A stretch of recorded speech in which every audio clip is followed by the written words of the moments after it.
Yuk, semangat pagi semua kawan-kawan. Pagi ini kita akan membahas tentang tokoh terkenal. Pagi ini kita akan membahas tentang Rano Karno.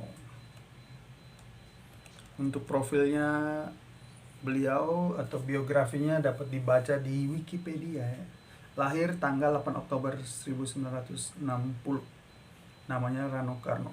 Beliau keturunan Jawa dan Minangkabau. Putra dari aktor Indonesia Soekarno M. Nur, sekaligus adik dari aktor Indonesia Tino Karno dan kakak dari pemeran Indonesia Suti Karno. Jadi hampir satu keluarga itu bidang acting, energi actingnya tinggi ya. Jadi bakatnya ada. Tapi beliau akhirnya di bagian akhir-akhir kehidupannya ini, di pertengahan sampai akhir sekarang, dia dilari kebanyakan ke politik. Karir politiknya itu masuk ke partai apa nih, PDI tahun 99 sampai sekarang ya. Golkar ini pernah ya 97 sampai 99. Pernah punya istri dua ya, pernah satu Ibu Nani Murmanti Sukwanto, lalu bercerai lalu sama Dewi Indriati tahun 88. Ada dua anaknya, tapi itu anak angkat semua, kerabatnya Tino Karno, Suti Karno, Ismet M. Nur, paman. Almater Sekolah Tinggi Ilmu Pemerintah Abdi Negara Jakarta. Pekerjaannya aktor, penyanyi, politikus, penulis, skenario, sutradara. Orang tua Soekarno M. Nur ya. Gitu langsung di karir politik aja. Anggota DPR itu dari tahun 97 sampai 99. Wakil Bupati Tangerang pertama itu 2008 sampai 2011. Wakil Gubernur Banten 2012 sampai 2014. Gubernur Banten 2014 sampai 2017. Petahana Gubernur 2019. Di sini ada anggota DPR Indonesia. Dia mulai main film di umur 9 tahun. Itu karena ajakan dari ayahnya, sehingga dia masuk dan berani walaupun malu-malu, masih takut-takut, masih kecil, tapi ayahnya terus mensupport ya. Oke, itu sekedar karir politiknya. Nanti kalau dari dunia film itu bisa baca di Wikipedia ya, dari tahun berapa nih, 1971 sampai 2022 sekarang ya. Dia nggak berhenti di dunia film, terus terlibat. Dari 93 itu yang agak lama ya, sampai ke 2008 mungkin karena sibuk di dunia politik, jadi dia agak lama ya, 93 ke 2008 ya, berapa tahun itu. Oke, ini ada penghargaan dan nominasi dia sering terima dari 84, 85, 87, 89, 90, 92, 2018, 2019, 2021 kemarin juga. Prestasinya ada juga semua itu ya. Oke, di situ ada semua. Oke, kita lanjut langsung bahas tentang bakat, karakter, dan kepribadiannya. Kita masuk ke page berikutnya. Oke, ini kita lihat kekuatan-kekuatannya apa aja. Lahir tanggal 8 Oktober 1960. Jadi kekuatannya itu, bakatnya itu, orangnya berkemampuan dalam riset, penelitian, dan analisis. Memiliki pemahaman dan penyelidikan, cerdas, bersifat spesialis, berpengetahuan, gemar kesendirian. Tapi dia tipe yang gemar kesendirian tapi ambivert. Jadi tidak terlalu sendiri-sendiri amat. Ada introvert, ada extrovert, ada ambivert. Jadi ambivert. Ya, tapi pengen ramai gitu, walaupun pengen sendiri tapi di keramaian. Jadi ada itu yang ambivert. Nanti kalau bicara ambivert bisa baca lebih detail di situ. Tapi ini kita lihat bukan cuma di satu sisi aja, ini karena di bagian bakat aja yang kita bisa ambil kesimpulan begini, tapi di poin-poin lain kan masih ada. Jadi bisa aja dia seorang ekstrovert atau seorang sosial, lebih berjiwa sosial. Suka filsafat ya, suka meditasi, suka hal yang berbau spiritual, perfeksionis, sempurna ya, bermartabat, kepribadian yang mempunyai daya tarik. Nah, itu kekuatan-kekuatan beliau ya. Sisi negatifnya mungkin tersinggung, sensitif. Nah itu lalu apa ya, mungkin lebih memilih ya di dalam rumah, lebih memilih orang-orang tertentu dalam keluarga, lalu pengen perabot yang lebih mewah gitu. Jadi sedikit kalau di dunia material itu, materi itu agak ya butuh standar-standar yang tinggi lah Bapak Rano Karno ini. Untuk di nasib ya, kayak kegiatan sehari-hari, kekuatannya itu di dalam manajemen organisasi administrasi akan membawa Rano Karno pada posisi ketenaran dan kekuasaan. Mengasah kemampuan filosofis membuat Rano Karno menjadi ahli dalam menilai sehingga tidak memihak. Imbalan yang diperoleh adalah keberhasilan dan menjadi orang terkenal. Oke, itu sudah jadi kekuatannya beliau. Jadi sampai dari sekarang harus kenali ya kekuatannya apa ya, kita harus tahu. Dari keinginan hati yang terdalam, Rano Karno menarik perhatian yang mendalam pada pasangannya lebih dari berteman gitu. Ia dan pasangannya romantik dan hidup dengan kesenangan. Rano Karno selalu mencari perubahan dan kebebasan. Ini kata kunci yang membuat ia menjalani banyak profesi ya. Jadi dia resah kalau cuma satu profesi dan kelihatan sangat membosankan. Jadi artis, penyanyi, lagi aktor, lalu ahli politik, yang bergerak di bidang politik ya langsung. Lalu sehingga ia tidak bosan menjalani hidup dan mengisi waktunya dengan hal-hal positif. Hal-hal monoton membuatnya bosan menjalani hidup gitu.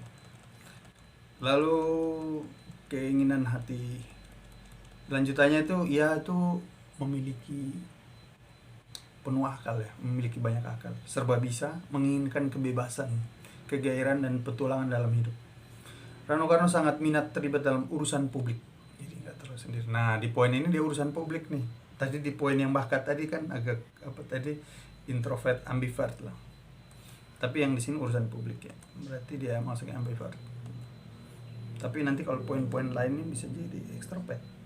Nah itu 3 sisi. Tapi ini kalau kita mau lihat ambil kesimpulan itu kita harus lihat banyak poin ya. Jadi tidak cuma satu poin aja. Oke. Jadi terlibat dalam urusan publik dan aktivitas kelompok. Ia tidak suka pekerjaan yang tetap untuk waktu yang lama ya. Jadi kayak monoton gitu aja, nggak terlalu suka sih Rano Karno. Dalam urusan asmara pun tuh kadang berubah-ubah Bapak Rano Karno. Kepribadian menurut orang, Rano Karno itu suka berbicara, bersahabat, dan tampil secara artistik, berpakaian keren. Ini ada pokok atau realitas untuk di masa depan atau di hari tua. Rano Karno menyadari kewajiban, tanggung jawab, cinta, dan pelayanan kemanusiaan di hari-hari kemudian dan mendapat imbalan dalam bentuk kesenangan, cinta, perlindungan, dan dukungan keuangan. Ini baru menyadari kebutuhan mendesak dalam menjalankan tugas dan tanggung jawab. Misalkan karena perkawinan yang pecah atau perceraiannya waktu-waktu lalu, orang tua sakit, atau kemitraan usaha. Jadi di kasus ini mungkin karena perceraiannya yang lama, jadi dia tidak ingin itu terjadi lagi. Jadi harus dia berusaha untuk penuh tanggung jawab yang menjalani hidup. Nah itu sisi positifnya. Di tantangan hidup ya, tantangan hidup umur 0 sampai 29 tahun itu. Nah ini di 9 tahun dia sudah masuk film kan, tadi yang tadi cerita kita baca di apa, Wikipedia. Di tantangan hidupnya ini kita deskripsikan ya. Dia ini awal-awal di tantangan hidupnya itu dari 0 sampai 29 tahun. Jadi awal-awalnya itu dia mudah sensitif, orangnya tersinggung, cemburu, marah, pemalu, takut-takut, kurang percaya diri. Nah itu ada semua di awal kehidupannya. Maksudnya di awal tantangannya. Ia harus berusaha untuk mengatasi perasaan direndahkan dan mengubah segi-segi negatif sensitivitas menjadi segi positif dengan menggunakan bakat-bakat alamiah untuk mengumpulkan dan menyempurnakan detail-detail, memupuk keselarasan, kerjasama, dan keyakinan diri. Ia dapat mengembangkan kecerdasan dan hubungan yang lebih halus dalam hidup yang merupakan aspek positif dari kepekaan. Jadi luar biasa ya, umur 9 tahun bapaknya udah ngajak dia main film. Itu di situ dia mulai berbaur, walaupun awal-awalnya dia takut-takut dengan banyak orang, dia malu. Dia harus hati-hati. Kalau mungkin ada yang godain dia rasa sensitif, tanya bapaknya mungkin, "Pak, kenapa ini kayak gini." Tapi lama-lama dia udah memupuk keselarasan, lalu memupuk kerjasama, akhirnya dia bisa mengeksplorasi dulu dirinya, lalu mengeksploitasi dirinya jadi seorang yang berbakat di bidang dramatik seniman atau actingnya. Oke, masuk di tantangan hidup yang berikutnya di umur 29 sampai 38 tahun itu. Lalu 29 sampai 38 tahun dan dilanjutkan 38 tahun sampai 47 tahun. Ini tantangannya sama nih. Jadi berapa tahun nih? 18 tahun ya. Jadi ini di awal-awal tantangannya kehidupan nih. Sifatnya itu keras kepala, Rano Karno. Merasa didominasi dan orang lain juga bisa marah-marah juga ya kalau saking keras kepala, kalau ada yang merasa ditekan sama keluarga dan mendapat perlawanan pada awal kehidupan tantangan ini ya. Rano Karno harus berusaha disenangi oleh orang lain dan menghindari sifat keras kepala yang bawanya pada kesulitan-kesulitan yang lebih besar. Secara diplomatis adalah harus berusaha untuk tidak didominasi oleh orang lain dan diri sendiri. Jadi solusinya itu harus menggunakan kemauan, tekad, dan daya cipta pemikiran dan akan membuat kelemahan menjadi bakat positif. Jadi harus pahami orang lain lalu pahami diri sendiri. Itu salah satu solusi sehingga menetralkan tantangan ini. Tantangannya lama ya, tapi tantangan ini akan berubah jadi hal positif ketika, atau jadi kekuatan ketika dia melihat kelemahan ini dan dia ubah. Jadi akhirnya bersifat tegas, penuh tekad, lalu penuh daya cipta pemikiran, ya toh. Lalu penuh inisiatif, lalu penuh perjuangan. Nah, itu di umur segitu. Lalu di umur 47 sampai akhir kehidupan ya, di umur 47 sampai akhir. Mudah bosan, boros, banyak energi terbuang karena suka belajar dan coba banyak hal. Ya Rano Karno kayak gitu loh. Coba banyak hal, berpindah pekerjaan ya, habis mungkin anggota dewan, jadi aktor, jadi sutradara, jadi ini kan ya. Biar dia nggak bosan, soalnya dia kan pengen hal-hal yang ada kegiatan di dalam hidupnya, kegiatan-kegiatan positif. Nah ini Bapak Ibu harus tahu, untuk anak-anak Bapak Ibu memang kalau mempunyai karakter ciri-ciri seperti Rano Karno, yaitu harus diatasi ya. Caranya gitu, dikasih kegiatan-kegiatan yang berbeda tapi nggak terlalu banyak, biar nggak terlalu banyak buang energi, tapi yang positif. Nanti ada penjelasannya itu kita buat video di hari terang sama hari gelap. Oke.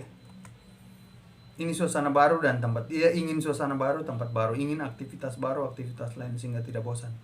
Kata-kata yang menyinggung perasaan orang lain, Rano Karno tidak boleh ucapkan ya, nanti jadinya agak bermasalah besar. Sukses dalam bidang seni dan percintaan, penulisan bila dikembangkan jadi bakat positif. Tapi ini sudah jadi bakat positif beliau dari masa kecil ya, udah dilatih dari masa kecil. Jadi kenapa saya bahas ini tentang Rano Karno, salutnya karena orang tua ini udah melihat potensinya dan mengajaknya untuk terlibat dalam bidang seni, dan akhirnya jadi ya. Itu dia, semuanya dilatih sampai jadi. Dan kita lihat Rano Karno ini, kenapa, ada kekuatan apa yang membuat dia sampai jadi bisa terlibat di politik. Mungkin salah satu tadi yang tantangannya mudah bosan atau apa itu, mungkin ada teman yang ngajak atau orang ngajak karena dia udah terkenal jadi akhirnya dia mau. Tapi bukan mau gitu aja, tapi memang dia punya kekuatan. Oke, kita lihat di peluang kehidupan ya, kekuatan apa di umur 0 sampai 29 tahun ya. Tadi harusnya tantangan sama peluang kehidupan itu digandeng, tapi ini kita baca satu-satu. Di peluang kehidupan 0 sampai 29 tahun itu, peluang hidupnya adalah berkegiatan sosial, kedermawanan, berkumpul bersama banyak orang dan melakukan sedekah. Rano Karno itu suka memberi, itu di awal-awal. Jadi mungkin waktu itu di tantangannya dia sensitif apa segala macam, tapi dia peluangnya itu suka memberi ya. Jadi itu sudah hal yang baik, positif. Mungkin ini usia yang terlibat dalam hubungan asmara atau pacaran di umur-umur segini, atau menikah, atau pekerjaan tertentu yang cepat diselesaikan. Mungkin tadi menikah dengan yang istri pertama yang cerai itu mungkin umur segini, tapi saya belum baca, tapi nanti sampean bisa carikan. Jadi untuk mencari kecocokan data ini, hal ini mungkin meninggalkan kenangan yang pahit, tetapi dapat menjadi berpengalaman bagi usaha-usaha artistik, dramatik, atau kemanusiaan di masa depan yang berdasarkan sikap tidak mementingkan diri sendiri. Mungkin banyak pengalaman tentang hal-hal baik atau buruk. Perjalanan dengan pasang surut finansial ada di tahap ini ya, jadi penuh perjuangan ya. Di umur 29 sampai 38, lalu dilanjutkan 38 sampai 47, ini luar biasa. Ini luar biasa. Jadi uang, kesuksesan, dan pengakuan diterimanya dengan hati-hati sebagai imbalan dari tugas, tanggung jawab, dan pelayanan kemanusiaan. Mungkin jadi anggota MPR, lalu jadi wakil bupati, lalu wakil gubernur. Lalu gubernur itu sebenarnya berhubungan dengan pelayanan kemanusiaan tanpa mementingkan diri sendiri. Jadi ini bagus. Dia jadi seorang tokoh politik yang tidak mementingkan diri sendiri ya, di daerah Banten. Bagus. Hubungan cinta, asmara, urusan keluarga, dan bisnis merupakan sisi menonjol dalam periode progresif ini. Nah, ini dia. Jadi beliau sangat masalah hubungan cinta, asmara ini sangat. Jadi umur 29 sampai 47 tahun.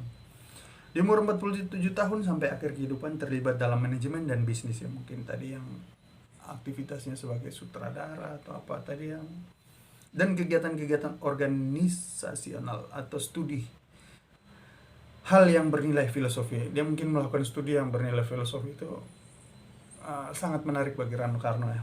Mungkin melibatkan Rano Karno pada usia tuanya. Oke. Lalu ini saya ada catat sedikit masalah belum sempat saya ketik di kekuatan tambahan ya. Di barometer kebesaran kekuatan mentalnya, di temperamen aja lah, langsung temperamennya ini temperamen emosional ya.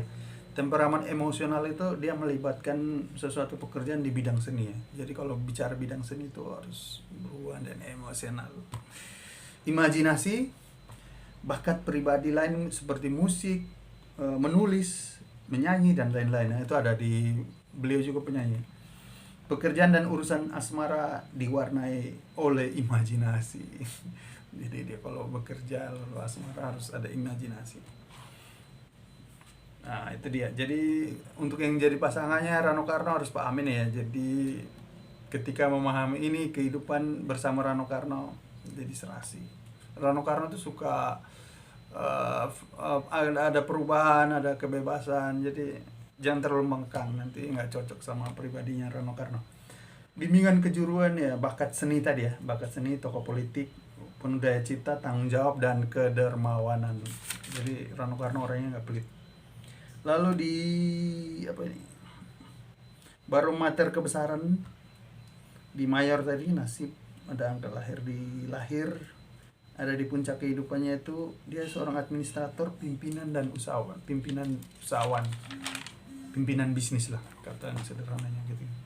Oke, itu aja pembahasan tentang Rano Karno pagi ini. Kita tidak bisa buat detail-detail ya. Kalau kita buat sangat detail, nanti videonya bisa panjang sekali dan lama. Nanti teman-teman jadi bosan. Oke, bagi teman-teman, kata yang terakhir, bagi teman-teman, orang tua, bapak ibu yang mau konsultasikan anaknya, jangan lupa ya, nanti hubungi di kolom deskripsi ya nomor HP saya. Ini YouTube saya, boleh komen di situ di bawahnya. Tokoh terkenal siapa yang mau kita bahas, kasih tahu. Nanti kita akan bahas. Jadi nanti sampean baca sendiri profilnya seperti apa, lalu kita bahas secara bakat, analisa bakat, karakter, dan kepribadian. Nah, konsultasikanlah anak bapak ibu sejak dini supaya bapak ibu bisa mengenalnya dan mulai mendidik, membimbingnya sejak dini. Ingat loh, dari kecil 0 tahun sampai 5 tahun itu ada permainan-permainan yang bisa mengarahkan dia, lalu 5 tahun sampai mungkin 11 tahun, 12 tahun. Itu masa-masa yang penting. Masa-masa penting karena di situ dia bisa dibentuk. Nah, umur lebih dari itu, 12 tahun sampai ke atas, mungkin dia udah masa-masa dia udah mulai dekat-dekat sama namanya ada reaksi biologis, perubahan-perubahan yang membuat dia lalu mengenal dunia luar. Itu yang membuat waktunya dia di rumah agak berkurang, lalu didikan orang tua jadi agak berkurang. Jadi ingat, yang 5 tahun sampai yang 11 atau 12 tahun. Karena yang 12 tahun ke atas itu sudah masa pubertas. Nah, itu yang tadi tuh sampean bisa bimbing tapi kontrol dengan waktu-waktu tertentu. Tapi kalau yang full itu bisa di waktu terang. Waktu terang itu waktu matanya terbuka. Kita semua mata terbuka ya, karena malam tidur. Nah, itu sampean kasih poin-poin penting gitu, di 5 tahun sampai itu. Lalu 5 tahun ke bawah kan penuh dengan permainan. Nah, itu permainan-permainan juga bisa diarahkan. Oke, gitu aja. Jangan lupa ya, cepat buat konsultasi, lalu buat pelajaran kehidupan untuk anak bapak ibu, lalu buat program kehidupan. Jangan lama-lama ya, harus kenal bakat karakternya sejak dini ya. Jangan cuma kasih makan minum lalu gede begitu aja dan selesai. Oke. Oke, semangat pagi teman-teman semua. Semoga kita mengenal bakat, karakter, dan kepribadian kita sejak dini.